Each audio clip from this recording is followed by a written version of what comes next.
Pandian store சீரியல்ல today எபிசோட்ல நம்ம கோமதி இருந்துட்டு பழனிய பேசின பேச்சுக்கு எல்லாத்துக்கும் சேர்த்து வச்சு மன்னிப்பை ஒன்று சொல்லிக்கிட்டு இருக்காங்க. என்னை மன்னிச்சிடுறா, நீ எங்கே இருந்தாலையும் நல்லா இருக்கணும் தான் நான் நினச்சிக்கிட்டு இருக்கேன். ஏன் உன்னை நான் திட்டும்போது கூட என் சாபத்தால் உனக்கு ஒன்றுமே ஆயிடக்கூடாது, நீ ரொம்ப நாளைக்கு நல்லா இருக்கணும், உன் கடையும் நல்லபடியாக நடக்கணும் தான்டா அந்த சாமியை நான் வேண்டிக்கிட்டு இருக்கேன் அப்படின்னு சொல்லிட்டு நம்ம கோமதி வந்து சொல்லிக்கிட்டு இருக்காங்க. அதுக்கு அடுத்ததா, "அக்கா உன்னை பற்றி எனக்கு தெரியாதா? நீ எந்த அளவுக்கு என் மேலே பாசமாக இருக்கன்னு.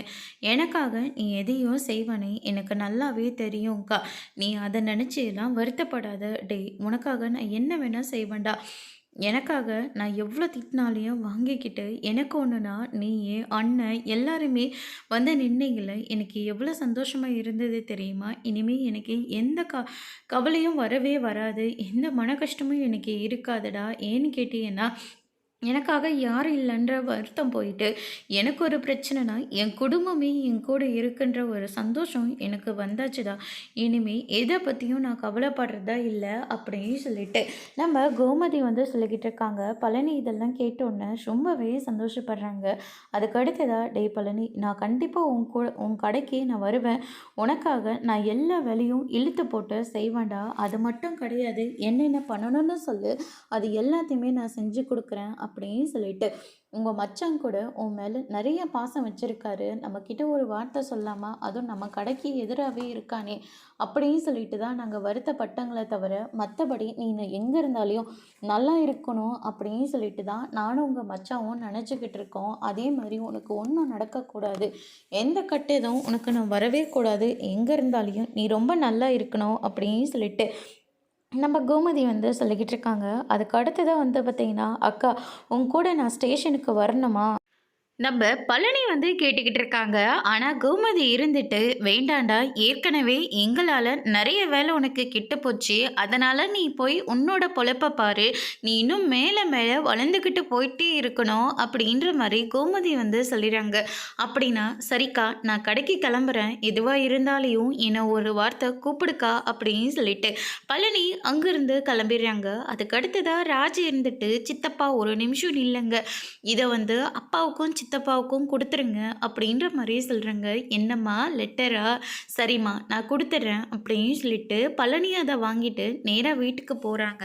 அதுக்கடுத்து தான் இந்த பக்கம் நம்ம சுகன்யா இருந்துட்டு, "பொருளெல்லாம் காலி ஆயிடுச்சு, அதனால் கொஞ்சம் பொருளெல்லாம் எடுத்துகிட்டு வந்து இறக்கிட்டு போயிடுங்க."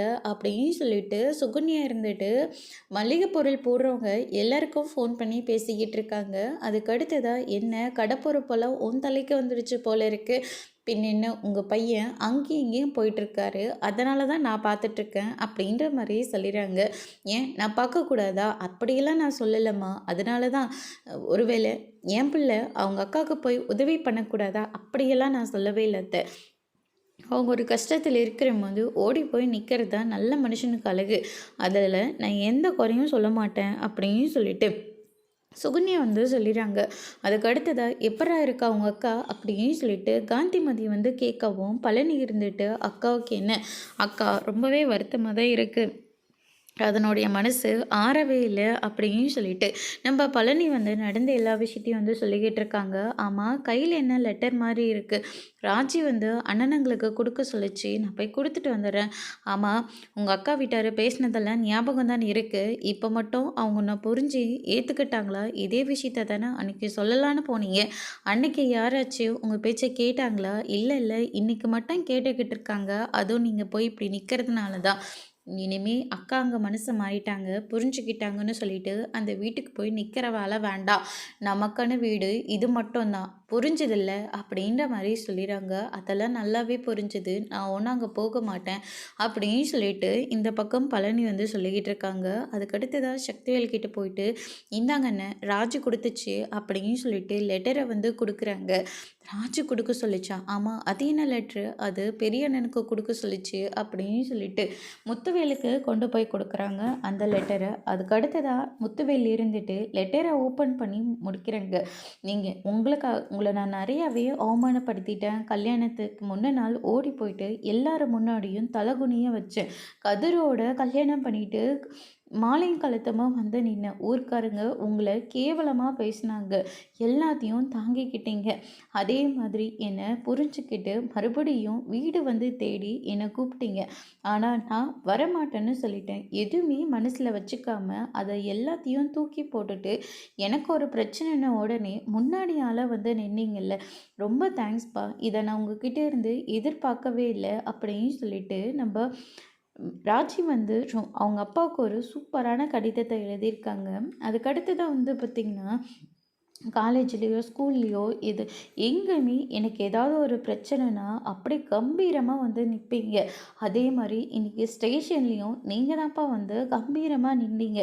இந்த வீட்டு வாசப்படியை இது வரைக்கும் நீங்கள் மிதிச்சது கூட கிடையாது. ஆனால் எனக்கு ஒரு பிரச்சனைன உடனே இந்த வீட்டு வாசப்படியை மிதிச்சிங்க. இதை நான் என்றைக்குமே மறக்க மாட்டேன்ப்பா. நாளை பின்ன அந்த வீட்டுக்கு வந்தால் கூட ஓடுகாலி வீட்டை விட்டு வெளியே போகணுன்னு சொல்லுவீங்க. ஆனால் நான் இப்ப அது எதுவுமே எனக்கு பெருசாவே தெரியாது. ஏன்னா, நீங்க எனக்காக, என் பிரச்சனைக்காக நீங்க இங்க வரைக்கும் வந்துட்டீங்கல்லப்பா! எனக்கு இதுவே போதும்ப்பா. ரொம்ப தேங்க்ஸ்ப்பா அப்படின்னு சொல்லிட்டு, நீங்க ரா என்னடா பொட்ட புள்ளைய பெத்துட்டு, இதெல்லாம் எங்க வேலைக்கு போக போகுதுன்னு எல்லாருமே உங்கள கேவலமா பார்த்தாங்க. அது ஊர்க்கார முன்னாடி நான் ஐபிஎஸ் ஆஃபீஸரா உங்க பாரு ஐபிசி ஆஃபீஸரோட பொண்ணு அப்பா இவர் அப்படின்னு சொல்லிட்டு இந்த ஊருக்காரங்க பெருமையாக பேசுகிற மாதிரி நான் நடந்துப்பேன் அப்படின்னு சொல்லிட்டு ராஜி வந்து லெட்டரில் சொல்லிட்டு இருக்காங்க. இதை கேட்ட உடனே படித்த உடனே நம்ம முத்துவேல் வந்து ரொம்பவே சந்தோஷப்படுறாங்க. அதுக்கடுத்ததாக வடிவம் வராங்க. முத்துவேல் அந்த நிலமையில் இருந்த உடனே என்னாச்சு அப்படின்னு சொல்லிட்டு கேட்கவும் கையில் இருக்கிற லெட்டரை வந்து படிக்க சொல்கிறாங்க. வடிவம் அதை படிக்கிறாங்க. படித்த உடனே ரொம்பவே சந்தோஷப்படுறாங்க. ஐயோ என்னங்க இது அப்படின்னு சொல்லிட்டு வடிவு வந்து ரொம்பவே சந்தோஷமாக இருக்காங்க. அதுக்கு அடுத்ததான் இந்த பக்கம் நம்ம சக்திவேல் இருந்துட்டு ஒரு ஓரமாக வண்டியை நிப்பாட்டிட்டு பழனி லெட்டர் கொடுத்த விஷயம் அவங்களுக்கு ஞாபகத்துக்கு வருது. அதனால் லெட்டரை வாங்கி படிக்கிறாங்க. சித்தப்பா, என் அப்பா விட அளவு கடிந்தமாக நீங்கள் என் மேலே பாசமாக இருந்தீங்க. ஆனால் நான் தான் உங்களுக்கு எல்லாத்துக்கும் அவமானத்தை தேடி கொடுத்துட்டேன். என்னை மன்னிச்சிடுங்க சித்தப்பா. எனக்கு வேறு வழி தெரியல. அதனால தான் அப்படி ஒரு சூழ்நிலைக்கு நான் போயிட்டேன். அதுக்காக எத்தனை தடவை வேணாலையும் நான் உங்ககிட்ட மன்னிப்பு கேட்டுக்கிறேன். ஆனால் உங்கள் வீட்டு பொண்ணுக்கு ஒரு பிரச்சனைன்னு உடனே எல்லாத்தையும் தூக்கி போட்டுட்டு எனக்காக ஸ்டேஷனுக்கு வந்தீங்கல்ல. இதுவே எனக்கு போதும் சித்தப்பா. நீங்கள் எனக்கு துணையாக இருக்கீங்கன்னு நீங்கள் காட்டிட்டீங்கல்ல. அதுவே எனக்கு போதும் சித்தப்பா அப்படின்னு சொல்லிட்டு லெட்டர் மூலயமா சக்திவேலுக்கு வந்து ஒரு நன்றியை வந்து சொல்லிக்கிட்டு இருக்காங்க. அப்பா கிட்ட நான் இந்த லெட்டர் மூலயமா ஒரு விஷயம் சொன்னேன்.